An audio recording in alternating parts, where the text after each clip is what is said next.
ज़रा सोचिए, अगर पूरी दुनिया आपकी तबाही का तमाशा देख रही हो और उसी पे अपनी अपनी पॉलिटिक्स को चमका रही हो, और इसी बीच अगर कोई आपको सहारा दे, आपको जीने की फिर से एक नई उम्मीद दे, तो इससे अच्छा और क्या हो सकता है। जी हाँ, यहाँ मैं बात कर रहा हूँ गाज़ा और उसके लोगों की। इसराइल और हमास के लिए बैटल ग्राउंड बना गाज़ा शहर इस वक्त मलबे का ढेर बन चुका है। लाखों लोग बेघर हो गए हैं और हज़ारों मारे गए हैं। और इसी बीच खबर आती है कि रशिया ने करीब 200 डिस्प्लेस गाजियंस के लिए चेचन रिपब्लिक में रहने के लिए घर बनवाए, उनको खाना और काम दिया। जी हाँ, रशियन मीडिया हाउस का ये इंग्लिश पब्लिकेशन है।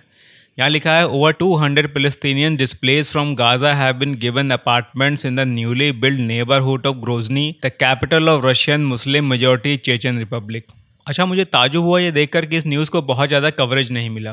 BBC, CNN, Washington post, New York times, मतलब किसी भी आप वेस्टर्न मीडिया हाउस में आप इस न्यूज़ को नहीं पाएंगे। हो सकता है शायद इसलिए कि ये न्यूज़ एंटी रशिया प्रोपेगेंडा में नहीं आती हो। खैर, एनीवे, पिछले 6 महीने से गाजा के लोगों से जुड़ी हुई किसी अच्छी न्यूज़ को सुनने के लिए कान तरस गए थे। देखिए, नो डाउट जियो पॉलिटिक्स में नेशनल इंटरेस्ट सबसे ऊपर रहता है, तो रशिया भी बिना किसी स्वार्थ के ऐसा नहीं कर रहा होगा, पर कर तो रहा है ना। मतलब रशिया वो काम कर रहा है जो किसी भी मुस्लिम कंट्री ने नहीं किया। Saudi Arabia, UAE, Qatar, Bahrain, जितनी भी मुस्लिम कंट्रीज हैं, आप देखोगे सिर्फ कोरी धमकी चल रही है। मतलब इसराइल का ये कर देंगे, वो कर देंगे, लेकिन रियलिटी में कुछ नहीं हो पा रहा है। मतलब वो इतना भी नहीं हो पा रहा है कि आप जाके फ़लस्तीनी लोगों की कुछ हेल्प कर सको। और एड भी पहुंचाने के लिए वेस्टर्न कंट्रीज ही सामने आ रही हैं, जो बर्बादी के लिए वेपन्स भी सप्लाई कर रही हैं। मतलब आप देख सकते हो ना कि आयरनी का लेवल कितना हाई है। ऑब्वियसली इस सब की वजह से रशिया के लिए इस्लामिक वर्ल्ड में एक सिंपैथी जनरेट होगी। Saudi Arabia, Egypt, UAE, Qatar और बाकी गल्फ कंट्री जो मजबूरी में नहीं कर पा रही हैं, वो रशिया कर गया।